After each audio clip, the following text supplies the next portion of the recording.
दरअसल महाराष्ट्र में मौजूदा खींचतान के पीछे सबसे बड़ी वजह मराठा वोट बैंक है। महाराष्ट्र की सियासत में मराठा वोट बैंक जीत हार तय करने का दम रखता है। इसीलिए बीजेपी इस कोशिश में लगी है कि किसी भी तरह शिवसेना और एनसीपी के मराठा वोट बैंक में सेंधमारी की जा सके। इसीलिए शिंदे के बाद अजित पवार को साथ मिलाकर बड़ा खेला कर दिया गया है महाराष्ट्र में।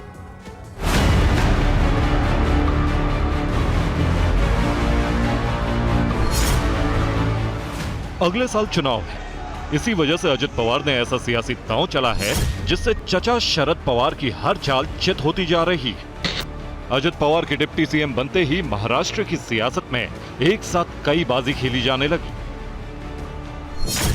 शरद पवार अब एनसीपी के वजूद बचाने की सियासी जंग लड़ने में जुट गए हैं। अजित पवार अपने सियासी करियर को नई ऊंचाई पर ले जाने की कवायद कर रहे हैं। उद्धव ठाकरे पहले से ही बागियों के संकट से घिरे हैं। शिवसेना को बचाने की चुनौती है। वहीं एकनाथ शिंदे के सामने 2024 में दोबारा सत्ता में कायम रहने का बड़ा चैलेंज है, जबकि देवेंद्र फडणवीस आने वाले चुनाव में बीजेपी को सबसे बड़ी पार्टी बनाए रखने का दम भर रहे हैं। जाहिर है अब मुकाबला इतना खड़ा और मुश्किल हो चला है कि सियासी पार्टियों को भी समझ नहीं आ रहा कि किसका वोट कहां चला जाएगा, कौन किसके वोट बैंक में सेंधमारी कर लेगा। इसे लेकर घबराहट सबके अंदर है, लेकिन सब बयान बहादुर बने हुए हैं। उनका साथ सभी लोगों ने दिया है। जब किसी कर्मठ नेता, जो कार्यकर्ता जो दिन रात काम करता है, उसको दबाया जाता है, साइडलाइन किया जाता है, तब ऐसी घटना होती है। चंद दिनों में महाराष्ट्र को और एक मुख्यमंत्री मिलेगा। सरकारें कैसी बनती है महाराष्ट्र जैसे राज्य में, और केंद्रीय यंत्रणा का कैसा दुरुपयोग किया जाता है, आज फिर एक बार पूरे देश की जनता ने देखा है। धन्यवाद। महाराष्ट्र की सियासत में मराठा वोट बैंक काफी मायने रखता है। यहाँ तक सीएम कौन होगा, ये मराठा वोट बैंक पर काफी हद तक निर्भर करता है। यही वजह भी रही है कि 1960 से लेकर अब तक महाराष्ट्र में 11 मराठा सीएम बने।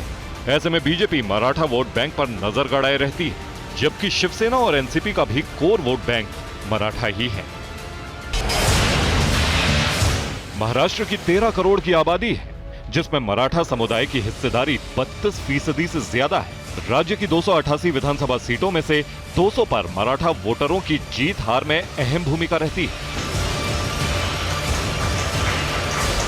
इसलिए इस वोट बैंक को लेकर खींचतान रहती है। महाराष्ट्र में 4 बड़े नेता हैं जो मराठा समुदाय पर अच्छा खासा प्रभाव रखते हैं: उद्धव ठाकरे, एकनाथ शिंदे, अजित पवार, अशोक चौहान।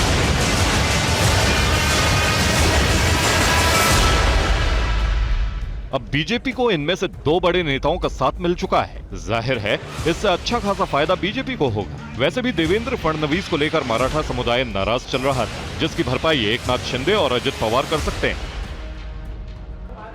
हमारे साथ सभी विधायक है और हमारे साथ सभी पार्टी के लीडर है, सभी का हमें आशीर्वाद है। महाविकास आघाड़ी मजबूती से महाराष्ट्र में खड़ी रहेगी, तब तक कोई भी चुनाव कराने की हिम्मत शिंदे फडणवीस सरकार में नहीं है।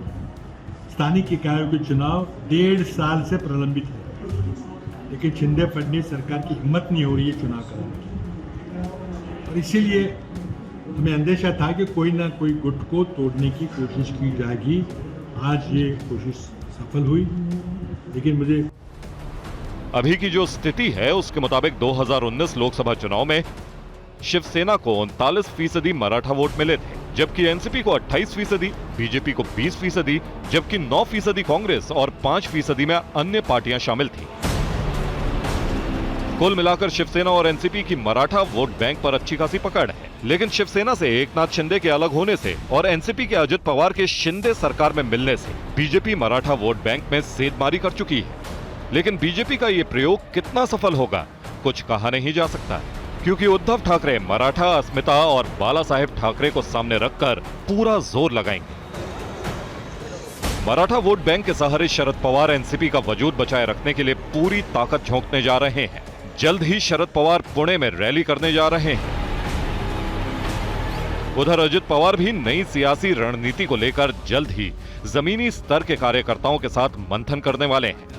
लेकिन ये तमाम कोशिशें कितनी कामयाब होती हैं, ये अगले साल चुनाव के बाद ही पता लग पाएगा। Bureau report, TV9 Bharatvarsh.